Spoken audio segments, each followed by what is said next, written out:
am Nithya, MSc B.Ed Maths, மூன்றாம் வகுப்பு கணிதம் அலகு 2 எண்கள்ல பேஜ் நம்பர் 12 13 பார்க்க போறோம். என்னன்னு பாத்தீங்கன்னா, கொடுக்கப்பட்ட எண் பெயருக்கு எண் உருக்களை எழுதுக. என்ன அப்படின்னா, அவங்க எண் பெயர் கொடுத்திருப்பாங்க. அது நம்ம என்ன அப்படின்னு சொல்லிட்டு எழுதணும். எண் உருவா எழுதணும். உதாரணமா இங்க பாருங்க, இது என்ன பாருங்க, படிங்க. ஐந்து, என்னது இது? 5. 5 நம்ம எப்படி எழுதுவோம்? 5. இதுதான் எண் உரு. புரிஞ்சுச்சிங்களா?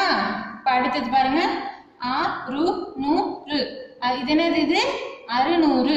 600. புரிஞ்சுச்சிங்களா? இது படிங்க பார்க்கலாம். 100 100 128 128. என்னது இது? 128 அப்படின்ட்டு நம்ம என்ன பண்ணுவோம்? நம்பரை எழுதுவோம். இதுதான் எண் உருக்களை எழுதுக. இப்ப நம்ம புத்தகத்தை பார்க்கலாம். சரிங்களா? கொடுக்கப்பட்ட எண் பெயருக்கு எண் உருக்களை எழுதுக.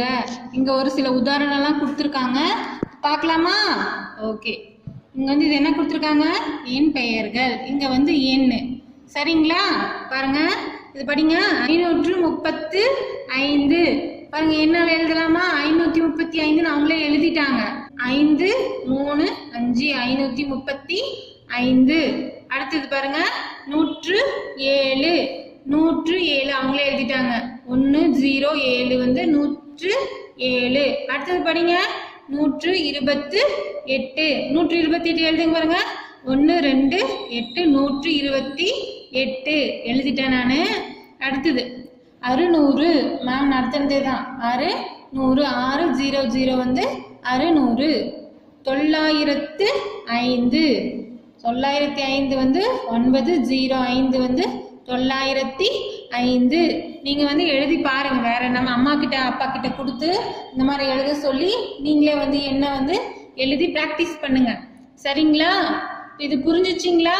அடுத்த பேஜ் நம்பர் 13. அடுத்த பக்கத்தை பார்க்கலாம். கீழ்காணும் என் பெயர் எழுதுக. அதாவது என்ன கொடுத்துருவாங்க, நீங்க என் பெயரை எழுதணும். சரிங்களா? இது என்ன பாருங்க, 150 எழுதலாமா? எழுத்தார எழுதணும். சரிங்களா? 150. அடுத்து படிங்க, 221 எழுதுங்க. 221.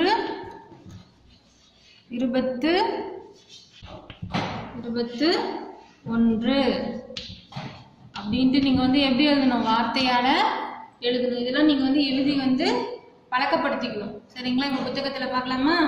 கீழ்காணும் எண்களுக்கு என் பெயர் எழுதுக. எண் கொடுத்துருக்காங்க, என் பெயர் நாம் எழுதணும். சரிங்களா?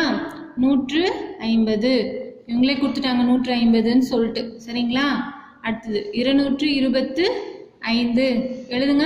225 அப்படின்னு எழுத்தால எழுதணும். அடுத்தது 306 306 அப்படின்னு எழுதணும். 535 535. இது என்னது? படிங்க. 907 907. சரிங்களா? இது படிங்க பார்க்கலாம். பெருசா இருக்கு பாருங்க. 992 992 அப்படின்னு எழுதணும். 2 வாட்டி 3 வாட்டி எழுதி பார்த்தீங்கன்னா பழக்கம் ஆயிடும். சரிங்களா? அடுத்தது பார்க்கலாம். கீழே கொடுக்கப்பட்டுள்ள எண்களை ஒரே ஒரு முறை மட்டும் பயன்படுத்தி 3 இலக்க எண்களை உருவாக்குக. அதாவது கீழே ஒரு 3 நம்பர் கொடுத்துருக்காங்க. இதை வச்சு நீங்க என்ன செய்யணும்? 3 இலக்க எண் ஒரே ஒரு முறை தான் பயன்படுத்தணும். ஒவ்வொரு நம்பரையும் ஒரே ஒரு முறை தான் பயன்படுத்தி எத்தனை 3 இலக்க எண்கள் வருதுன்னு சொல்லிட்டு பார்க்கலாமா? நல்லா கொஞ்சம் கவனிச்சுக்கோங்க. ஒரு முக்கோணம் கொடுத்துருக்காங்க. கீழேருந்து போகலாம், கீழேருந்தும் போகலாம், மேலேருந்து வரலாம். கீழேருந்து போறீங்க பாருங்க, எழுதலாம் பாருங்க. இங்கேருந்து எழுதுங்க. 2 3 1 2 3 1 230 இப்படி போறேன். சரிங்களா? 2 3 1 1 எழுதிட்டோமா? அடுத்தது இந்த 2 விட்டாச்சு. அடுத்தது இந்த 3 ஸ்டார்ட் பண்ணிடலாம். சொல்லுங்க.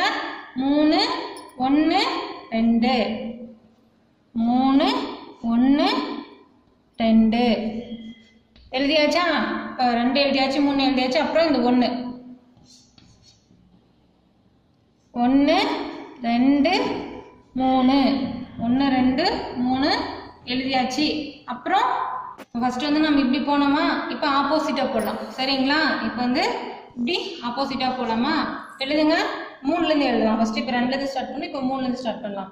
3 2 1 அப்புறம் 2 1 3 அப்புறம் 1 3 2 பாருங்க. அவ்வளோதான் எழுத முடியும். வேறு எதுவும் எழுத முடியாது. எத்தனை வந்திருக்கு? 1 2 3 4 5 6. எத்தனை 3 இலக்க எண்களை நம்ம எழுதலாம்? 6 3 இலக்க எண்களை எழுதலாம். சரிங்களா? இப்போ புத்தகத்தை பார்க்கலாமா? கவனிங்க. கீழே கொடுக்கப்பட்டுள்ள எண்களை ஒரே ஒரு முறை மட்டும் பயன்படுத்தி 3 இலக்க எண்களை உருவாக்குக. அதே 1 2 3 தான் கொடுத்துருக்காங்க. போர்டில் நான் வந்து நடத்திட்டேன். அதை தான் இங்கே ஃபில்அப் பண்ணியிருக்கேன். சரிங்களா? இப்போ அடுத்தது பாருங்க. 7 8 5 கொடுத்துருக்காங்க. எழுதலாங்களா? ஃபர்ஸ்ட் பாருங்க. 8 5 7 8 5 7 எழுதிட்டேன். சரிங்களா? அடுத்தது 5 7 8 5 7 8. அடுத்தது 7 5 8 ரிவர்ஸ்ல வருது. 7 5 8. அடுத்தது 5 8 7 5 8 7. நெக்ஸ்ட் 8 7 5. அடுத்தது 7 8 5 7 8 5. ஃபில்அப் பண்ணிட்டீங்களா? மேம் நடத்தின மாதிரி இதில் போட்டு பாருங்க, உங்களுக்கு வரும். நீங்கள் வேற மாதிரி கூட ஐடியா எதனா தெரிஞ்சிச்சுன்னா யூஸ் பண்ணிக்கோங்க. சரிங்களா? ஓகே, பாய். நெக்ஸ்ட் வீடியோவில் பார்க்கலாம்.